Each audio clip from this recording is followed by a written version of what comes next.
Hello everyone, welcome back to my channel. Today we're going to talk about uh, SOC. We're going to start a new course, SOC Analyst L1 and L2. So basically, what we're going to talk about is, yeah, we will try to understand first what exactly is SOC Analyst, right? What does a SOC Analyst do? SOC Analyst is just a job title, okay, for the people who are responsible for defending the organizations, the product companies, uh, network systems, or anything like systems, basically. That's the job of a SOC Analyst. Okay. Before we start, we go in deep between the difference between level one and level two of SOC Analyst. So we need to understand what exactly when we say cybersecurity, when we study cybersecurity, cybersecurity is actually divided into three branches: red team, blue, and purple team, right? Red team is responsible for ethical hacking, penetration testing, black box testing, social engineering, web app scanning, all this stuff. Blue team are responsible for data connection, okay, like securing, damage control, incident response. Like they're responsible for just monitoring your systems and networks inside the company or organization. Okay, and while red team do the opposite, basically try to attack the organization or try to penetrate, test, or hack organization. Okay, that's the main difference between red team and blue team. I have a full course about red team if you want to go through it on my YouTube channel. Now we're going to talk about, but this course is going to be focused on blue team. Okay, and purple team is just a little bit of both, basically. Defensive protects team, improvement gap analyst, thread, and both skill testing. But the key thing that we need to focus on in this course is going to be blue team. And blue team is also divided into multiple sections. Okay, and it's divided into three. We have SOC analyst. Is the main the job, like for example, if you are going to get a job, any job, as a blue team, you're going to start with the as a SOC analyst, basically. Okay, so we have three levels. We have level one, SOC analyst. This is the entry level. Eyes of SOC. They are responsible for monitoring security tools like SIEM, for alerts, handle minor incidents, and they are also yeah, that's their role.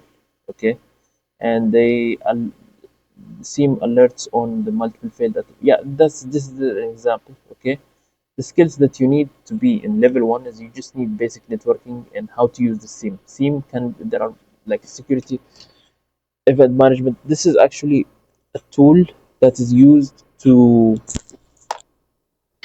central that has a centralized log. Okay, so basically it's yeah, for interpretation. Okay, we have tools like Splunk, Wireshark, and Miner Firewall. These things, if you know this stuff, then you are qualified to be in level one. But level two, basically, those level two is the boss of level one. Okay, so if you understand what that means, Digiga.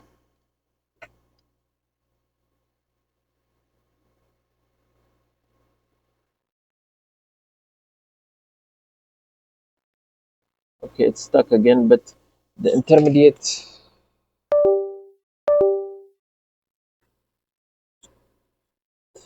So yeah, so yeah, level two are responsible for They are intermediate detectives of the SOC. They are responsible for investigating level one's escalations.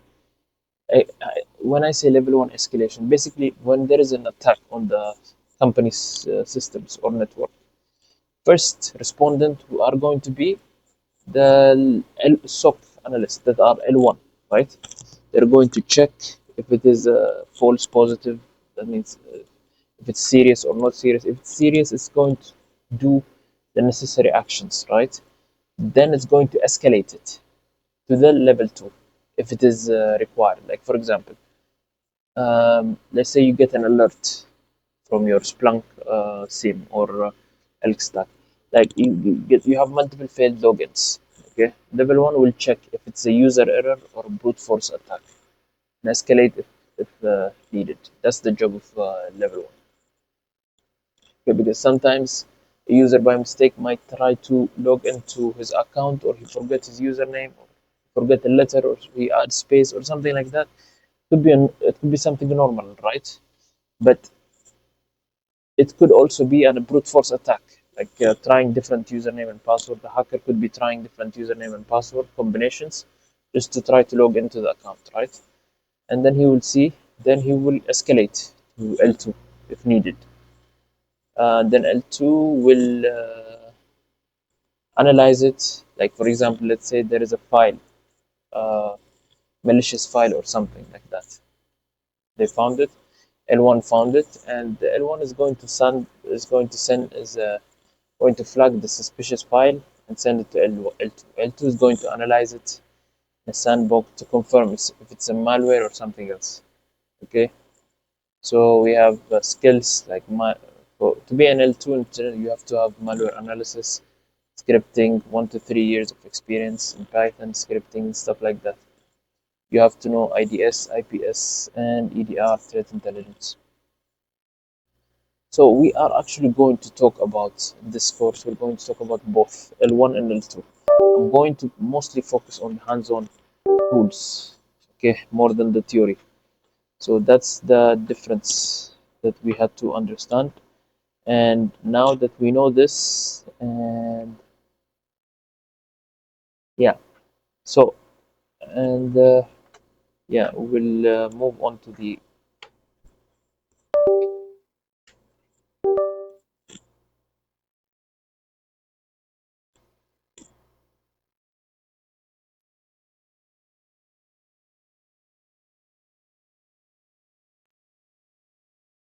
yeah.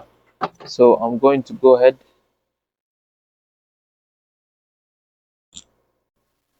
Hello everyone, welcome back to my channel. Today we're going to talk about SIEM. Uh, we'll talk about introduction to SIEM. We'll use this lab, and then we're going to do it in practically. Okay, so because this is actually the most important concept you can find as a SOC engineer, as a SOC analyst, whether it's L1 or L2, and usually most of your time you're going to spend it looking at logs. Okay, from yeah, and basically SIEM is used to collect all the logs from different sources and correlate them and list them. Yeah, so you can filter, search all in a centralized solution, security solution. Like that's the purpose of SIEM. It just collects and correlates and yeah, the logs basically. So the when we say SIEM, we mean security event and security information and event management. Okay, security information and event management. So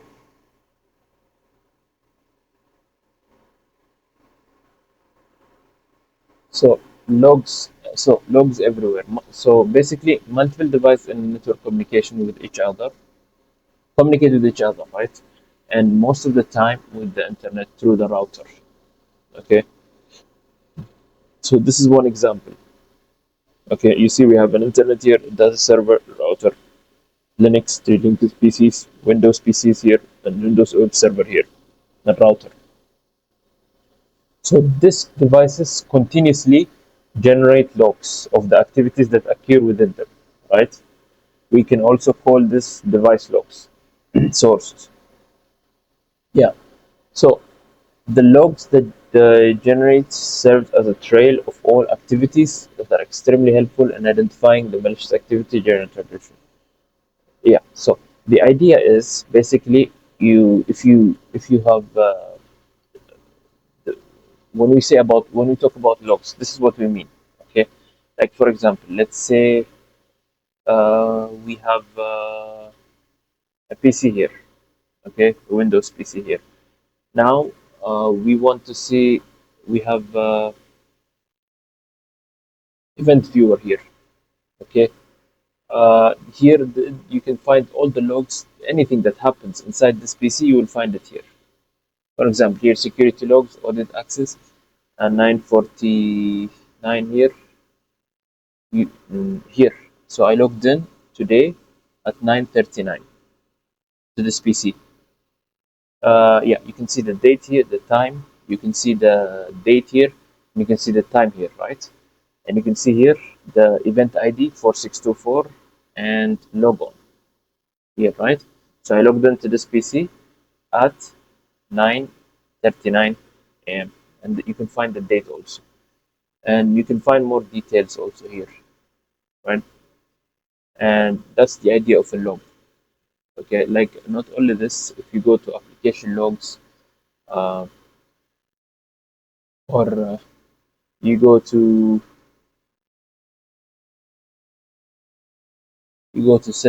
system logs here. Okay, so you can see all the details. Like if you create a process, for example, you will see it here. And anything that you do on this PC, you like you will notice that there is a log generated here. Okay, on your PC, whether it's PC router also has they have their own logs. Web servers they have their own logs. And for a router, I will show you one example here. Let me show you here. IP. Uh, yeah. Right now I don't have the, or we can go to the main router. 1 second. 162.168 1 dot 1.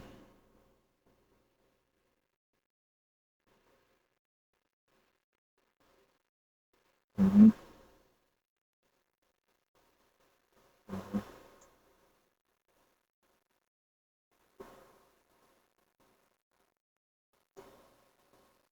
So this is my router. Okay. Now I want to go to the logs. I can go to advanced settings here and maintenance. I think management, not management. You can find the logs somewhere here, either in,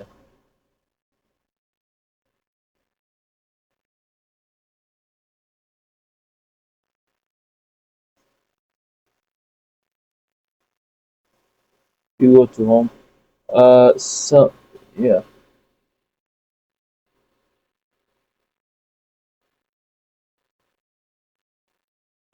advanced settings here.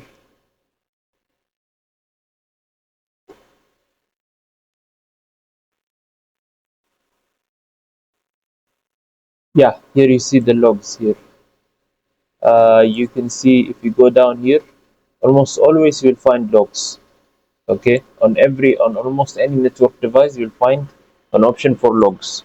Okay, whether it's a router, PC, or whatever, you can download it here. Firewall, anything. Okay.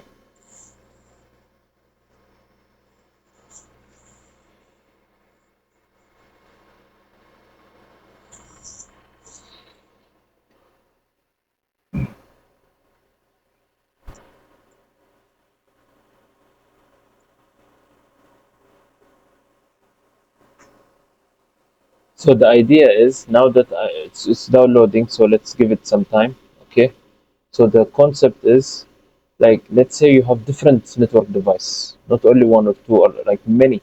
Like you want to monitor the logs for, right?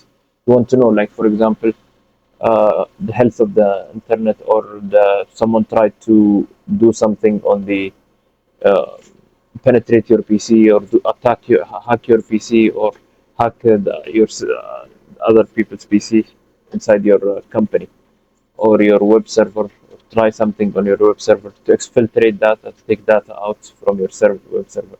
To track all these logs, okay, you can't go one by one. For example, you will go to the server, you'll check the logs. You'll go to the router, you'll check logs separately. It will be difficult, right? So that's the idea of SIM. So SIM is you're just going to have one device with one software installed, which is called SIEM. It could be Splunk or any other software. It's going to take all the data, all the logs from all your network devices and put it in one.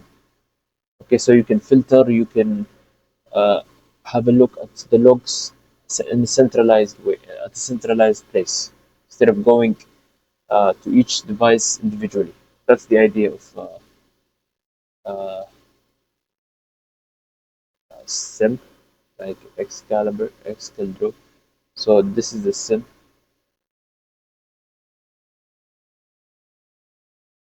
Like this is okay. I'm going to call this SIM. The most popular actually it is Splunk. Splunk. Okay, SIM. Okay, and this is it. Okay, this is the PC with the SIM installed in it.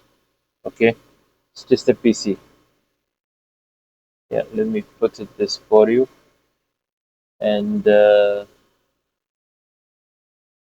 yeah, it's just a PC. SIM PC. Okay, and uh, and then we have here one router, and we have here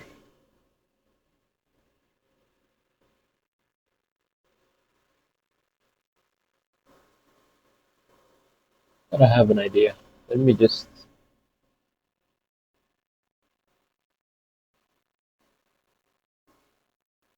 Sora. Let me show you. Let me use the example here and paste it here. Yeah, so this is better actually. So now what I will do is basically connect each one, like the logs here for this workstations to come to the SIEM PC. I want the logs from this Windows workstation to come to each PC. I'm going to go to each PC and do it, not like, for example, this PC to go to this one. I will install something called the forwarder on each PC. Okay, so it will send the logs to to, to Splunk, basically.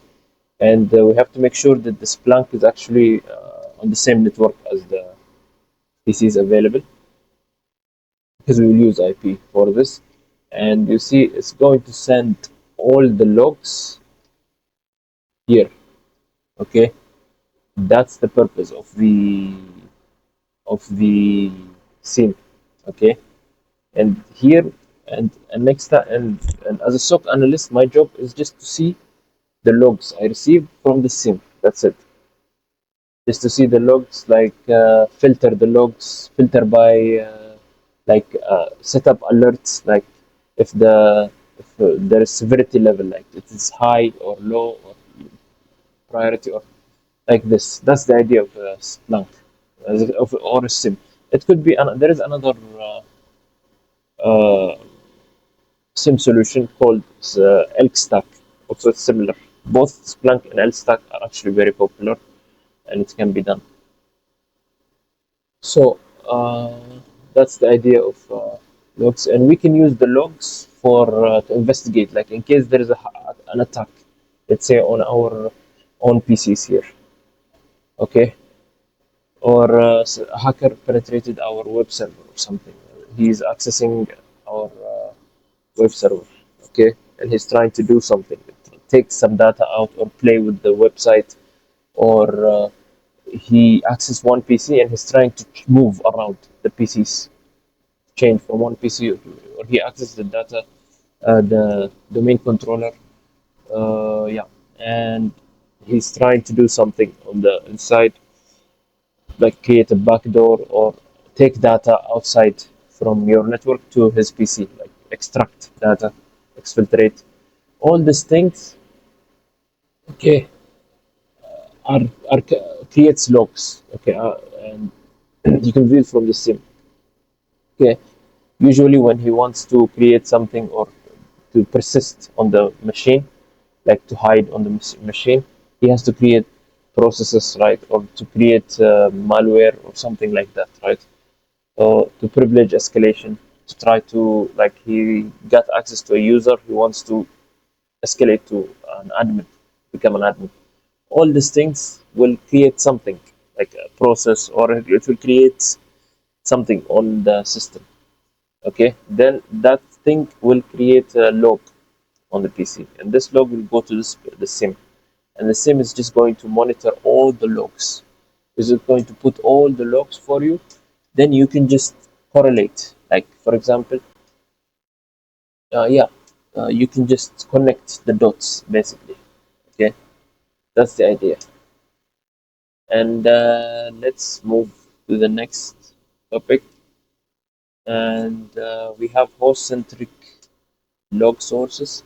This log sources captures events that occurred within related to the host.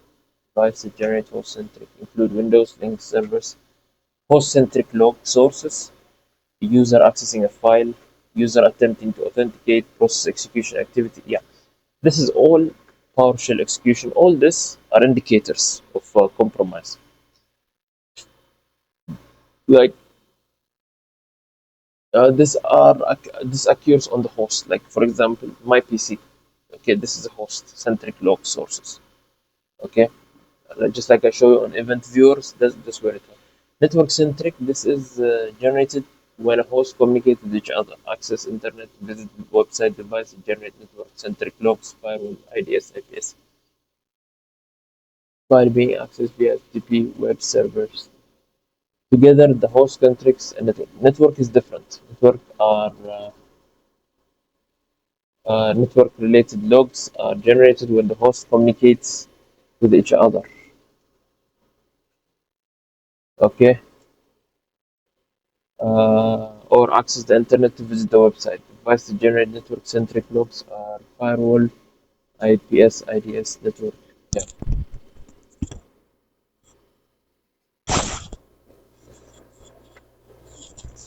So until now, it seems pretty straightforward that this log generates logs. So we can have many different log sources. Okay. Network has many log sources. Yeah, because log is scattered across different devices, numerous, and no centralization. Yeah.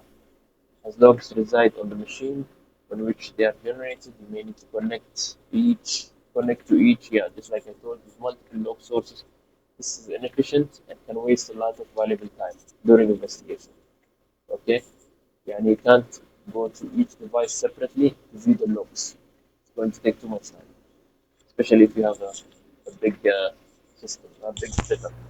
So limited context, even if you go to each log, individual logs, cannot tell the whole story. Like Like let's say something happened, you may get some information from one log source and some information from another log source. If there is no correlation, you will not be able to do that. However, if you correlate different log sources, you might come to know the file was accessed, user who accessed the machine, through lateral movement, compromising another machine. Yeah, the log source generates numerous logs per second, analyzing all logs from devices, analyze all logs from devices, and is nearly realistic. Yeah, the analyst, the analyst will miss a lot of important between analysts and yeah, different log source generate log files. Yeah. So the idea here is yeah. So that's now that we know why we need SIM. Okay, we'll go through here. SIM is used to collect is a security solution that collects logs from various types of log sources, standardize their format into a consistent one, and correlates them, and detects malicious activity and detection. So that's the perfect example. Collects the from data from data sources, like I showed you in my previous example here. No, no, let me close this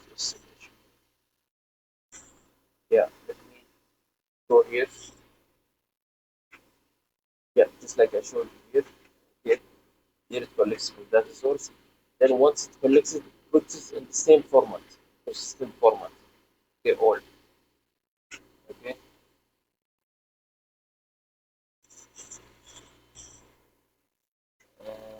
puts it in a consistent format, and yeah. Second, aggregates data. Okay, aggregates it and discovers and detects threats, identifies breaches, and investigates alerts. Okay, we have centralized log collection. Let's log from all, like, you have all the sources, centralize them into one place. I populated, yeah, and it normalizes the log. Raw logs are of different formats and size, right? Windows log doesn't look like the same as Linux log. So same solution centralizes this log in one place. It also ensures that all the logs are broken down into different fields, presented in one consistent format. Field understanding is known as parsing and converting all the logs of various log source into one consistent format known as normalization. This part is important. Okay, to make the logs, that's the idea.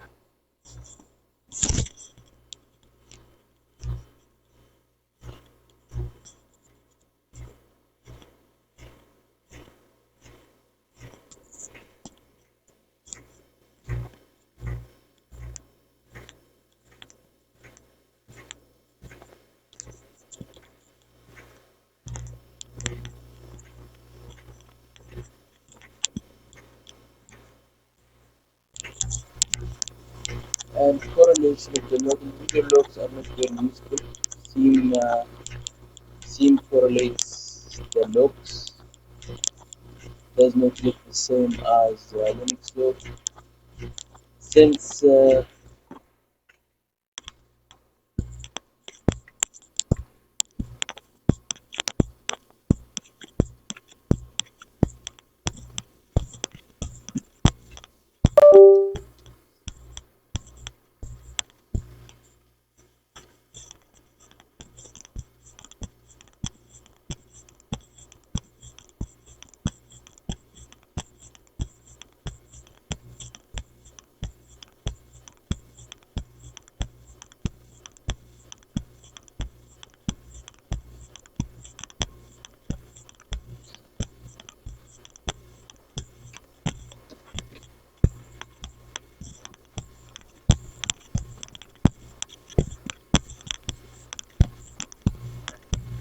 normalization of the log, the raw log, correlation of logs, individual logs are not very useful. SIEM correlates the logs to different sources and finds any relationship between them.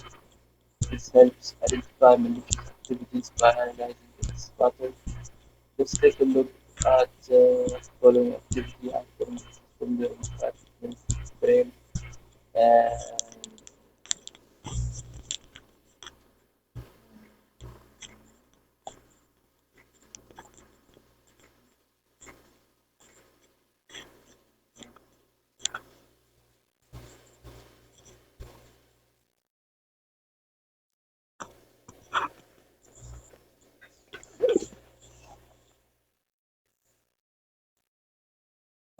and then we will see that yeah, this is normalization.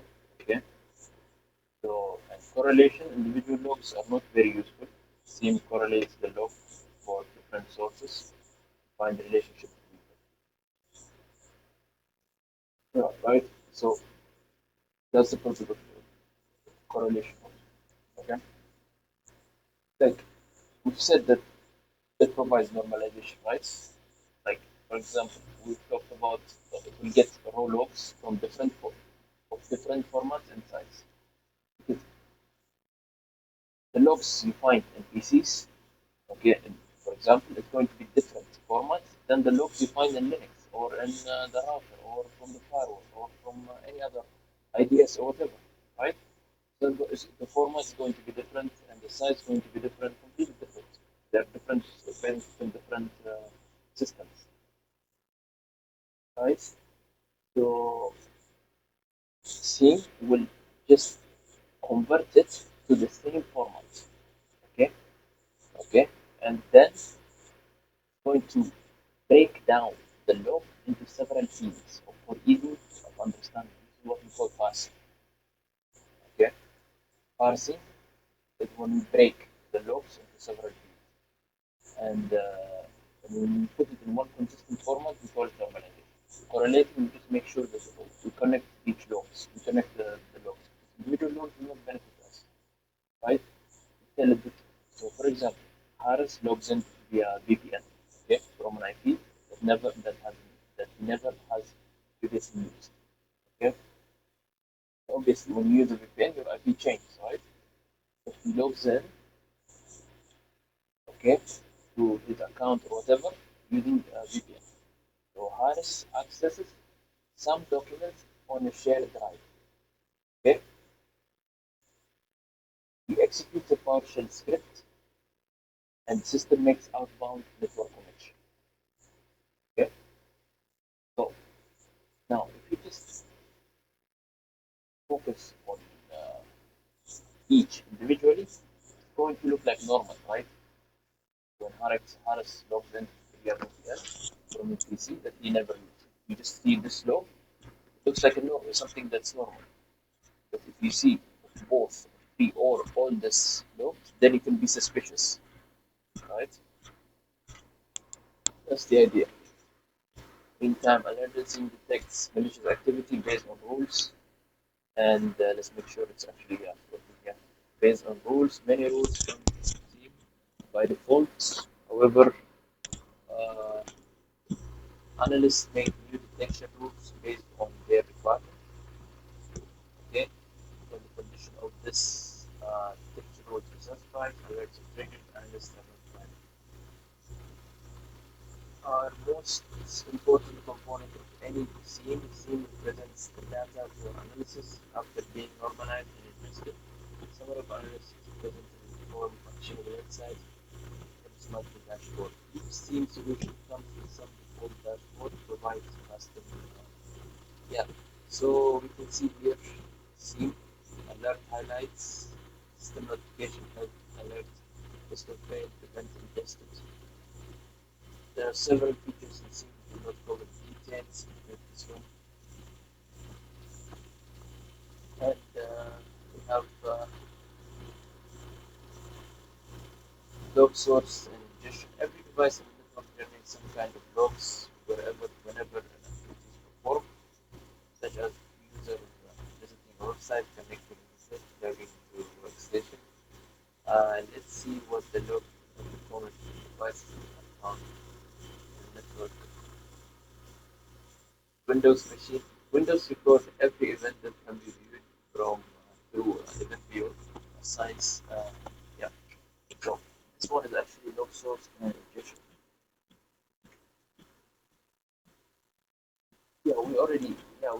I showed you this one actually. This is an event viewer, basically. Yeah, you can see different logs from the PC. For machine, for Linux machine, you can go through this one. You can just go to var.logs. Just type cd var log. It will take you to the path, and you can see there are different types of logs. You have HTTP, so HTTP requests, cron for cron jobs. Cron is basically like a scheduled task schedule. Auth log is where you find both authentication related logs, earned, and so on. Web server to monitor ins and outs web attack, and the log ingestion. Uh, all this log provide well. Okay, each SIEM solution has its own way of ingesting some common methods SIEM use. Ingestion means like how the logs will be uh, taken by the SIEM solution. Like we use agent or forwarder. This is used by Splunk. This SIEM solution provides library to code an agent. forward device. Now that gets installed on endpoints when people capture and send content information. This is not one use for connect data from virus services and free synchronized and manual upload. Some solutions like Splunk help allow users to ingest the data once data is ingested, it's normalized for analysis.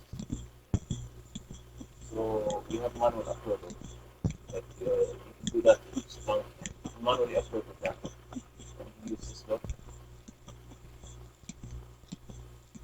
So you can use port forward. So the same solution can also be configured for using certain port forward like this. So all these are ways how you can ingest the or same solution. And behind trigger alerts, okay, we learned that SIEM solution detects threats by correlating logs from log sources and triggers alerts. But we do know, but do we know the magic behind this detection? So SIEM solution has detection rules, yeah, that catch threats. These rules play important role in time detection. Like time detection rules are pretty much logical expression. Let's say if the user gets 5 failed login attempts, 10 seconds, raise the alert for multiple failed login attempts. If uh,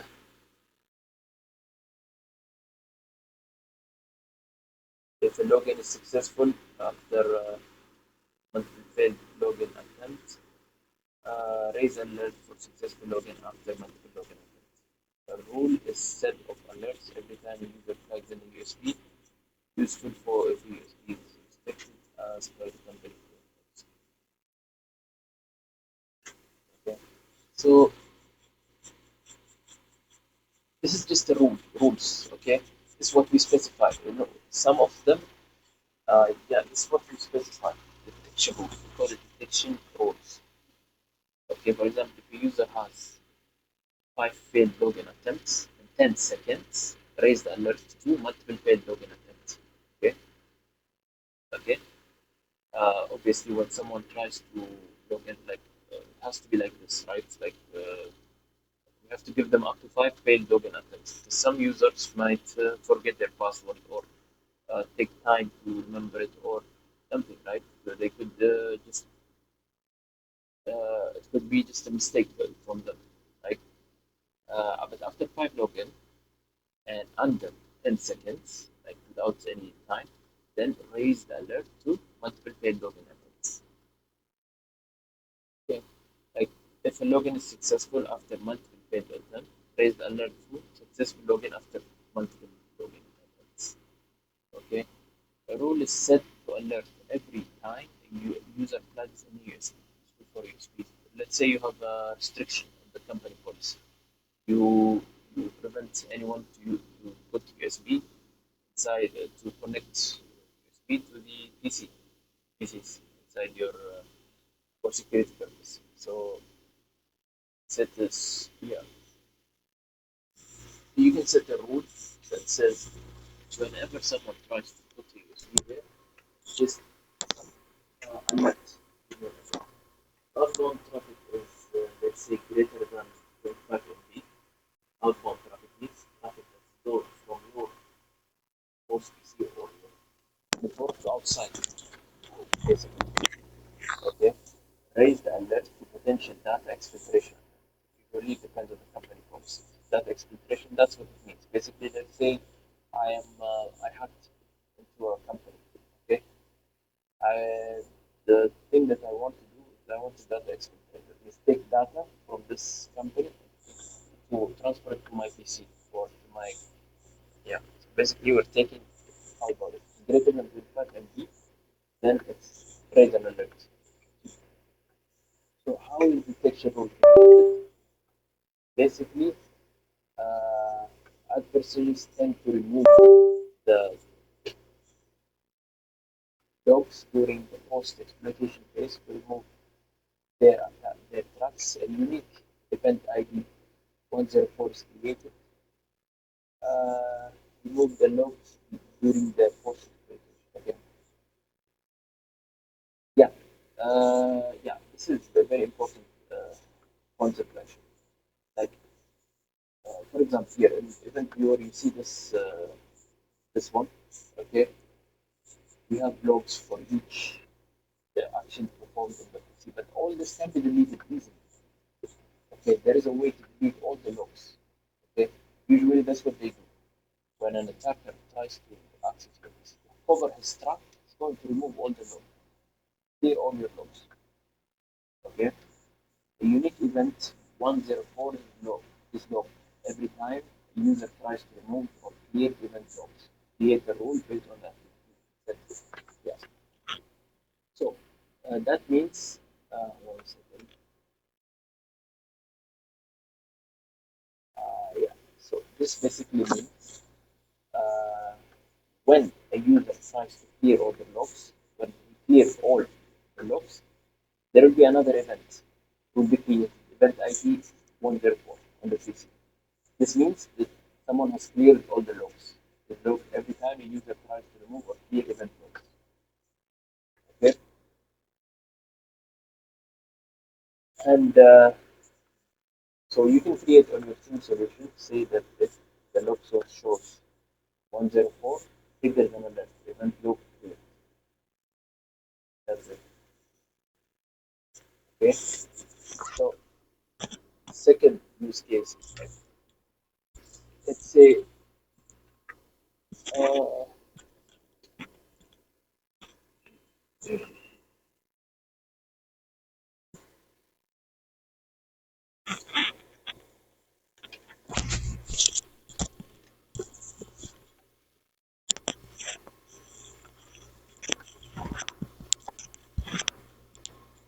so in this case, okay. So adversaries use command. Let's say they use command equal to one. Okay, after exploitation and privilege escalation phase, they use this command. This is a Linux command that gives you your name, basically the details of your PC. So the following field include log source, event ID. So this is process execution basically. Okay. In this case, you will get event ID 4688 and the new process name. Process name is connected. So you can set this trigger to alert you. Basically, that's just the point is you set different rules or triggers. You can customize it however you need in the same solution so that you can get alerts when this something happens, something like this happens. Right?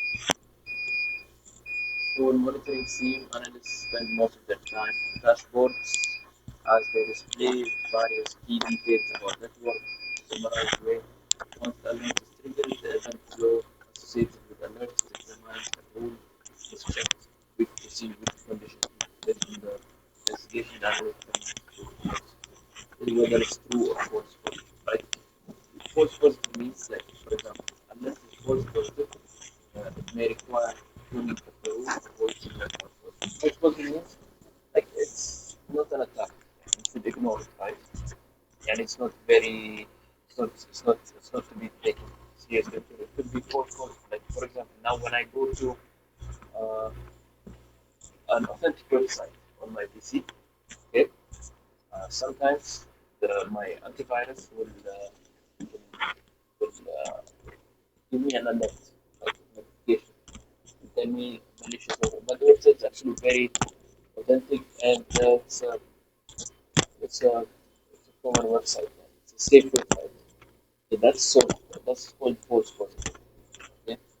So what you can do is just create improve the rules, like improve the rules that you put there, like to prevent it from happening again. Because if you have to try your best to minimize the false positive and make it alert and as true positive, only on true positive, perform further investigation for that message. Yes, that's the idea.